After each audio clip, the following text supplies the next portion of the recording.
This is the Stephen A. Smith Show podcast.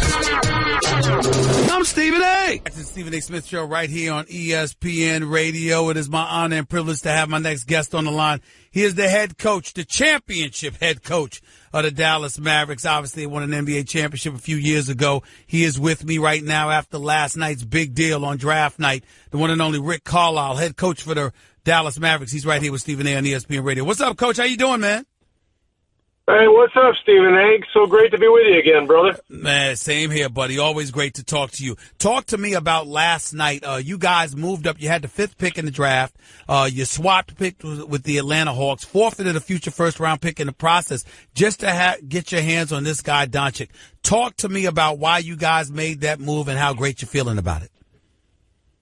Well, we do feel great about it. This is a guy that Donnie Nelson felt was the best player in the draft for us. And so, at certain points in the last week to 10 days, it looked like there might even be a chance he'd fall to us at 5 because, the draft was so strong in the top 5. And then it became pretty clear in the last day and a half that if we were going to get him, we were going to have to move up to at least number 3. And so there was a lot of talk with Atlanta, a lot of banter back and forth on deals. And, finally, as DeAndre Ayton was getting chosen with the first pick, the deal was consummated between Donnie Nelson and Travis Schlenk, and then then Mark Cuban checked in with Mr. Wrestler.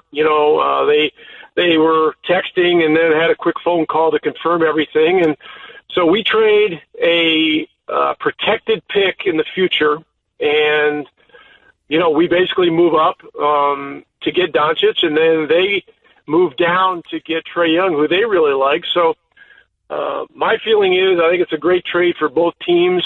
I think Doncic is a guy that's very unusual because he has terrific size at 6'7" or 6'8", and he is a great playmaker. And if you look at his career to this point in Europe, he's accomplished everything there is to accomplish. He's been the MVP of all the leagues. He's won all the championships. And he's only 19 years old. And so we feel he has a long and fruitful career ahead of him, and it's going to be my job to take him from, the international courts onto the NBA courts, and we're going to have to, move him along at the right pace so that his career is good not only at the beginning, but that he keeps getting better and better and better. Coach, I remember when the draft lottery was first determined, and it was going to be Phoenix number 1, Sacramento number 2, obviously Atlanta 3, Memphis 4, you guys 5. When they talked about Doncic, they talked about him potentially being the number 1 pick ahead of Ayton, and then obviously if it wasn't Ayton, it was going to be him at number 2. That was the initial talk, and I'm wondering, could you slice his game, break it down for me? What is so special about this kid's game? I know he's poised. I know he's a winner because he's going against NBA competition that is going over to Europe, so we know he's been tried and tested. But break down his game and some of the positives about it and why so many people have been raving about this guy for so long. Well, he is today's quintessential multi-position player. I really believe he could play any of 4 positions. He could play the point, the 2, the 3, or the 4. I actually think his most comfortable situation is when he is the point guard and he is seeing people and moving the ball and keeping himself in motion. He's a very joyful player from the standpoint that he loves to pass first. He's a great scorer, but his vision of the floor kind of carries the day with how he plays the game. And, he's got great skill. He's got long-range shooting ability.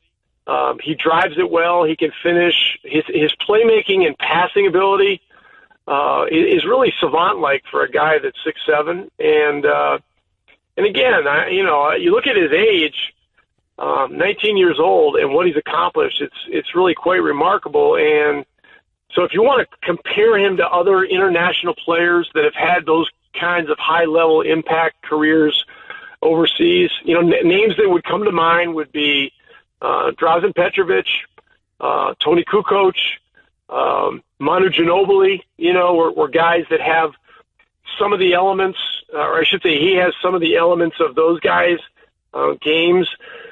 But the number one thing is this guy's been an amazing winner over there. And so, hey, if you're in a rebuild like we are, you got to have guys that are winners. And we felt like taking him with the third pick and then getting Jalen Brunson with the 33rd pick was a great start. Talking to Rick Carlisle, head coach for the Dallas Mavericks, right here with Stephen A. on ESPN Radio. Coach, you talked about transitioning him from European play to the NBA game. Could you dissect for us how a coach has to go about doing that? What are some of the specific changes that guys are going to have to adapt to? I don't know whether it's going to be difficult or not, but what are those specific changes that guys are going to have to adapt to when you talk about being playing in Europe compared to playing in the NBA? Well, number one, the game is different. I mean, the NBA game is a longer game at 48 minutes. The three-point line is further out, and the players are better. They're faster. They're more athletic. You're not seeing any LeBron Jameses or Steph Currys or Kevin Durant's, playing over in the EuroLeague. I mean, they have some great players over there, but you get over here. I mean, this is a different breed of animal that you're going up against, and so. Whereas in Europe, you do have a long season, and the schedule has a grueling element to it. They're playing 2 games a week. And in the NBA, we're playing an average of 3 or 4 games a week. And so, we're playing 100 games at a higher level with, a greater number of minutes per game, with these better athletes coming at him. So, I think one of the things we're going to have to do is see where he is kind of with functional strength.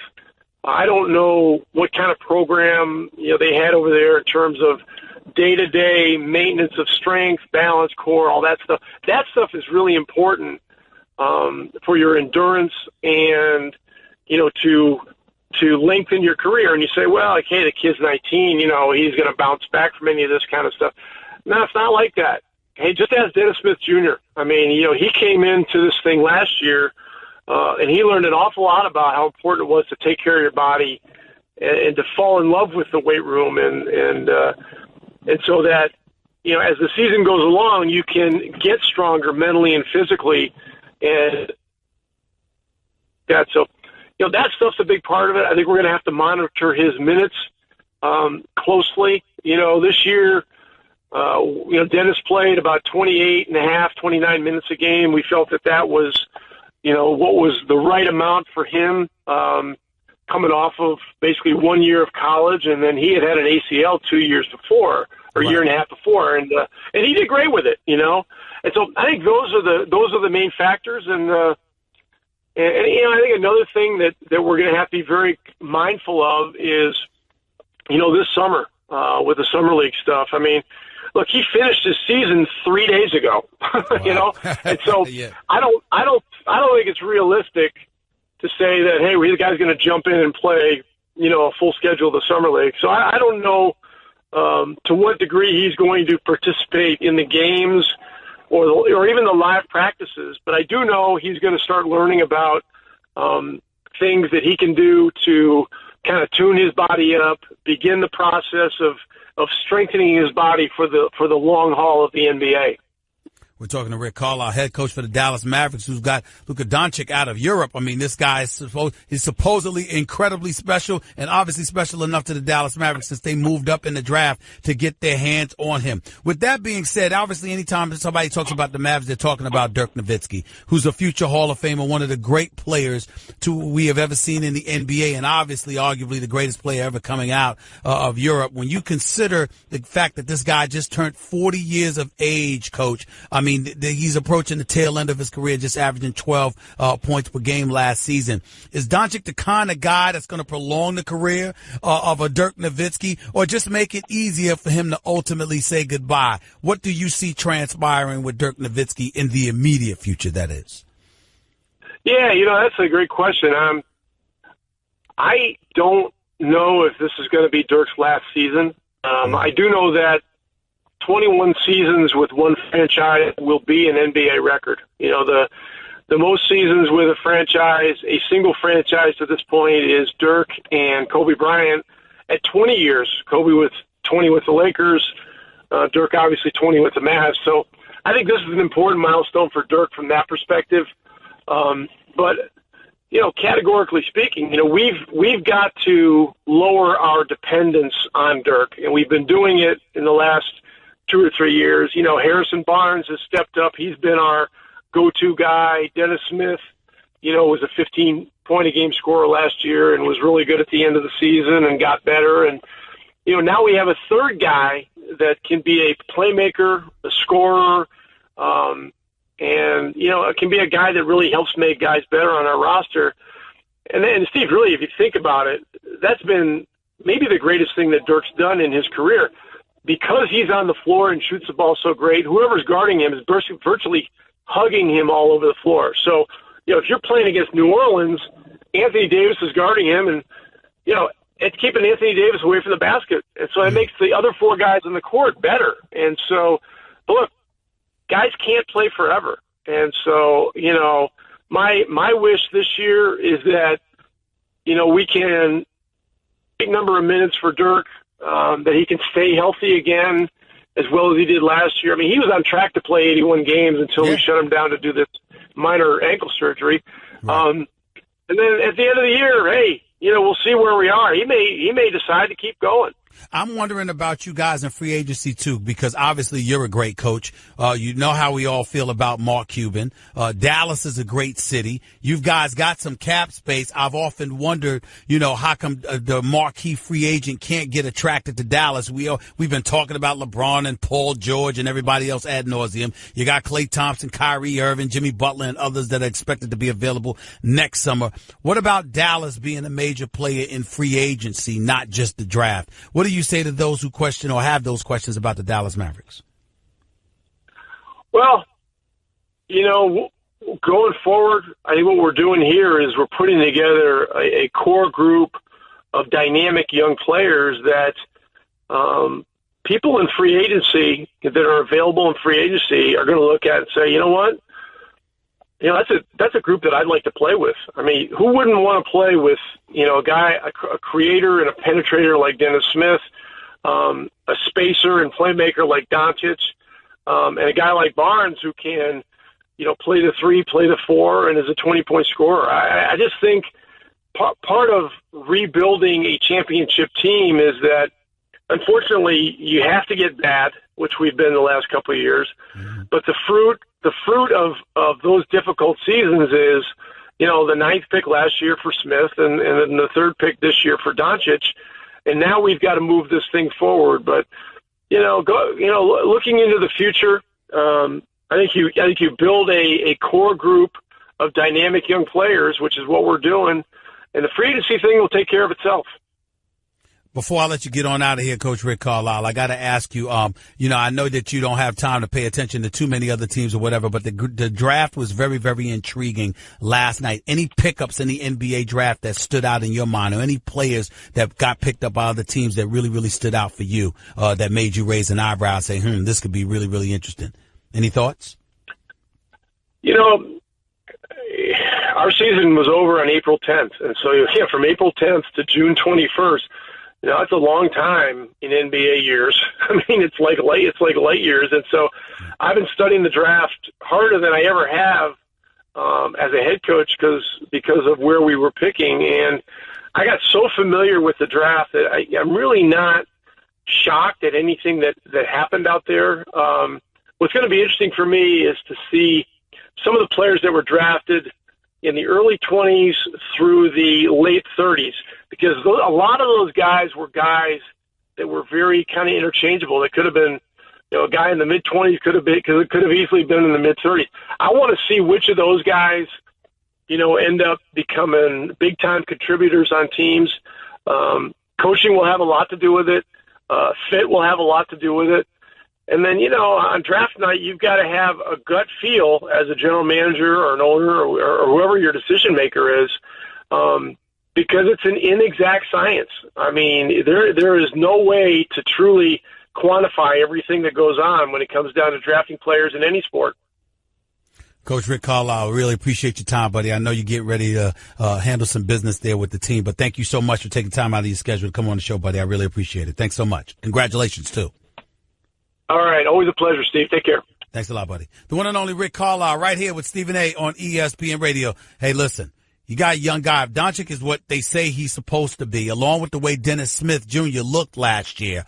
All right, and if Harrison Barnes continues to grow and develop, he is a champion after all, won a championship at Golden State. If those things continue to happen, again, you're going to build with young guys, but they're still going to have to get something in free agency eventually if you're the Dallas Mavericks, because Dirk Nowitzki's about to get on up out of here. But then again, you got a great coach in Rick Carlisle who clearly knows what he's doing. You got some young players. Let's see what it pans out to be.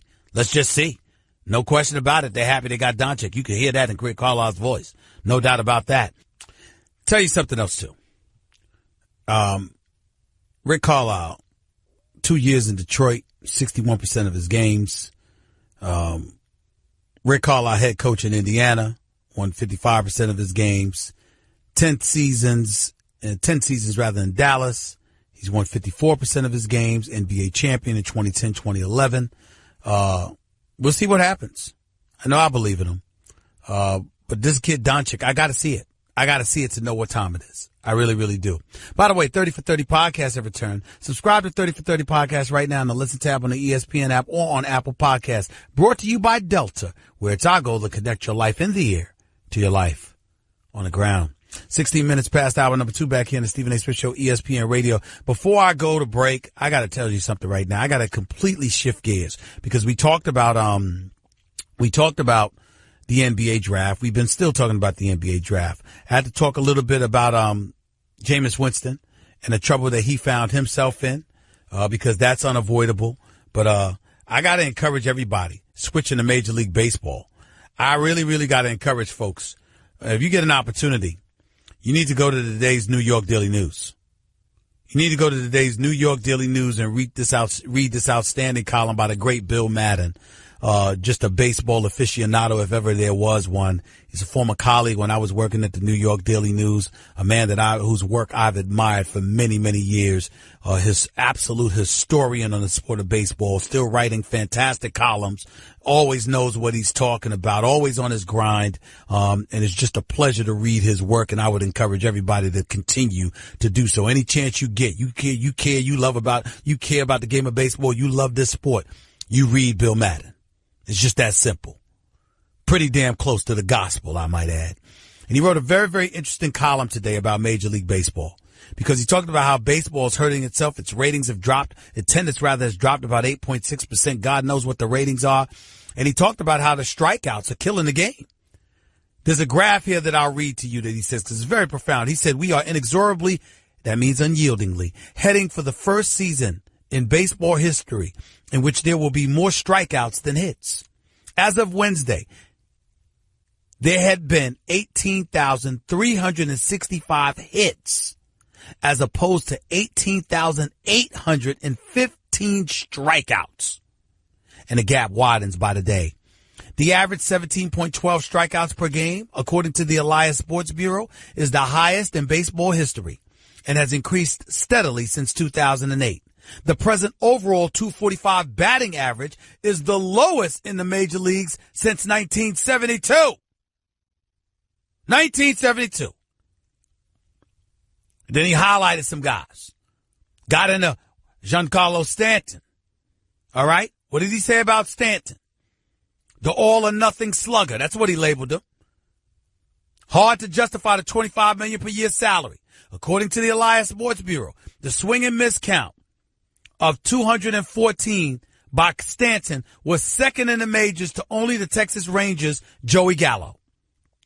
Stanton had been hitting .221 with 24 strikeouts and just one home run with runners in scoring position. Overall, he has 70 hits, albeit 18 homers, and 100 strikeouts. 70 hits, 100 strikeouts. He brought up Chris Davis with the Orioles a couple of years ago. How he led the league with 47 home runs and 288 strikeouts.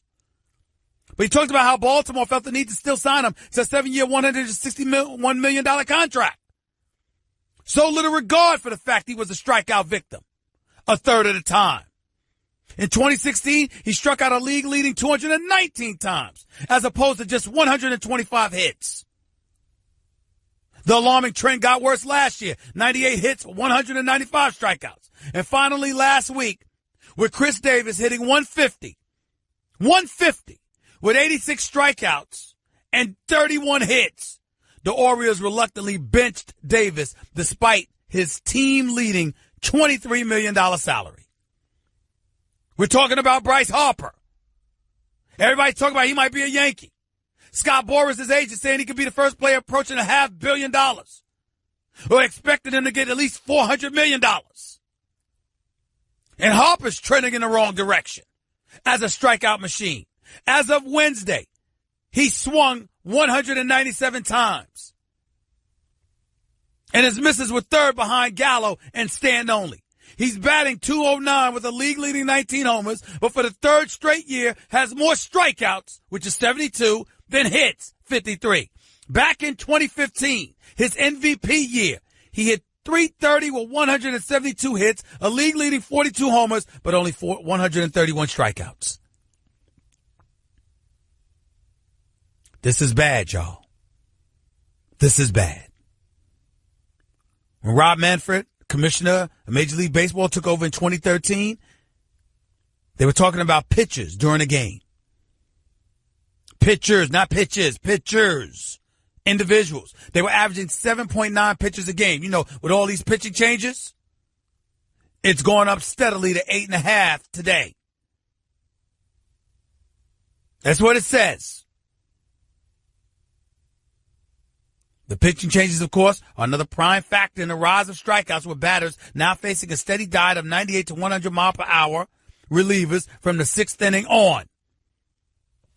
Major League Baseball better do something.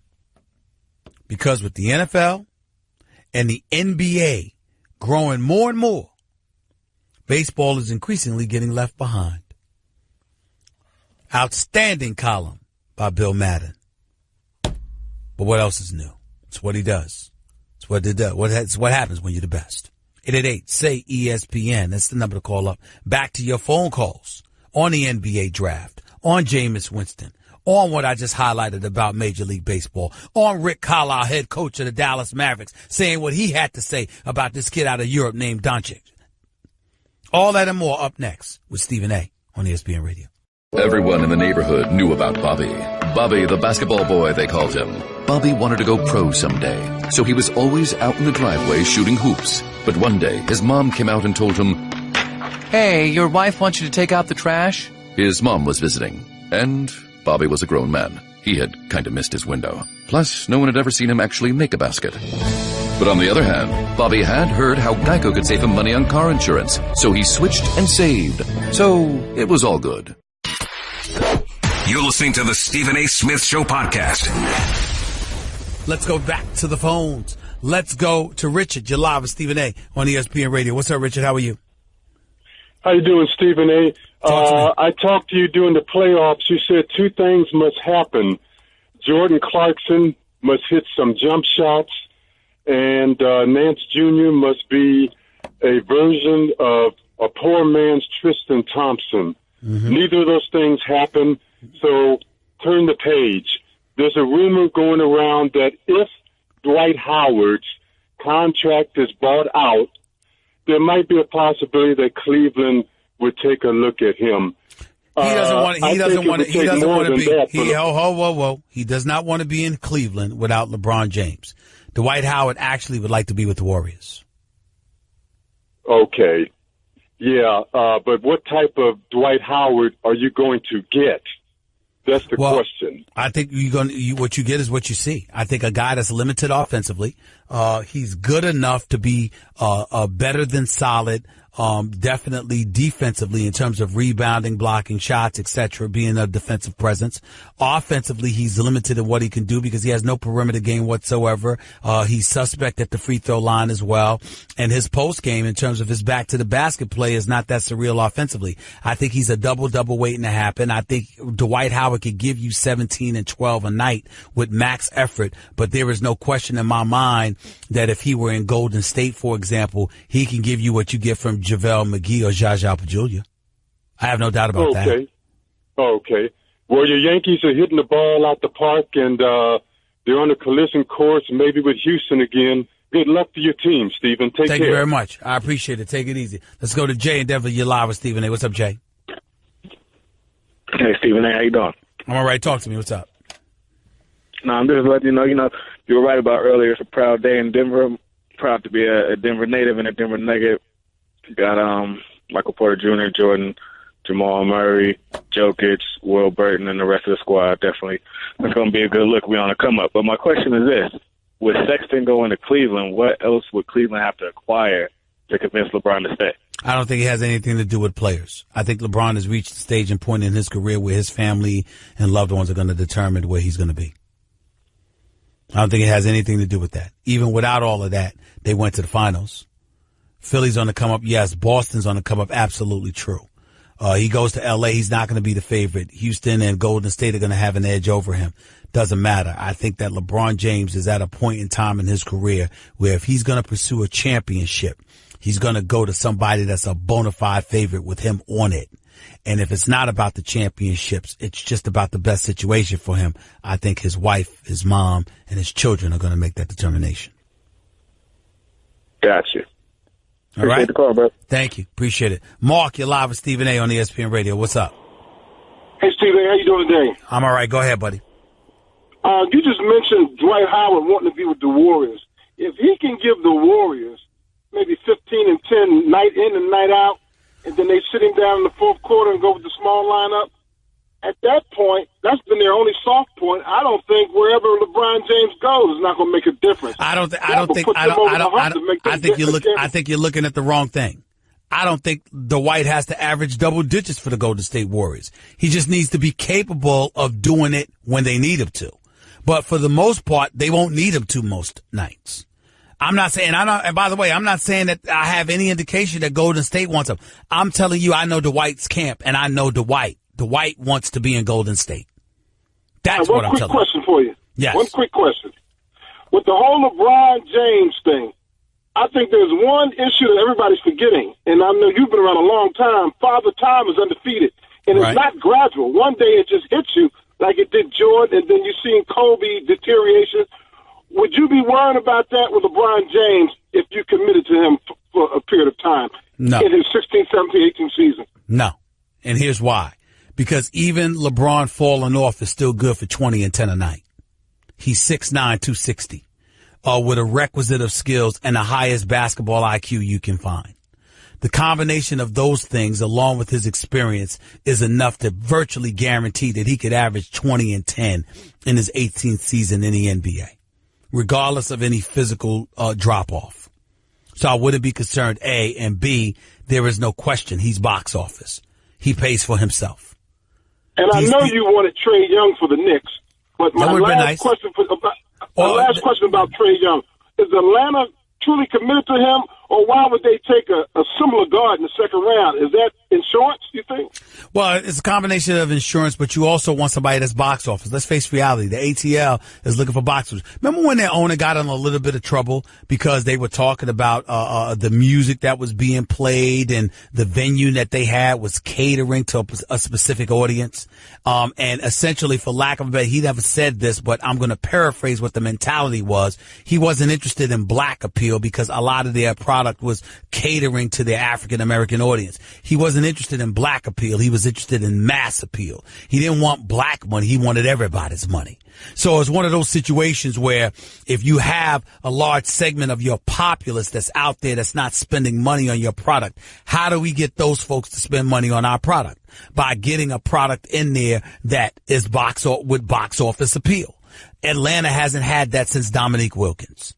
I don't think we really appreciate and realize Atlanta has been a good team. Atlanta has been a solid team. Atlanta has had its years where they've made the playoffs. But a simple question for you, Mark. Tell me the box office attraction that they have had since Dominique Wilkins. Has not been any. It hasn't been one. Of all of these cities, Atlanta is the one city that has not had a box office attraction. Now, does that make any sense? Does that make any sense to you? No, man. I'm from Philly. I've been tracking you for years, man. I appreciate you. Got to run. Thank you, buddy. Appreciate you. 888-SAY-ESPN. It's 888-729-3776. Back with your calls to close out the show in a minute with Stephen A. on ESPN Radio. Guess what? You're in the middle of the Stephen A. Smith Show podcast. Damn it, I mean it! Let's go to Michael. You're live with Stephen A. What's up?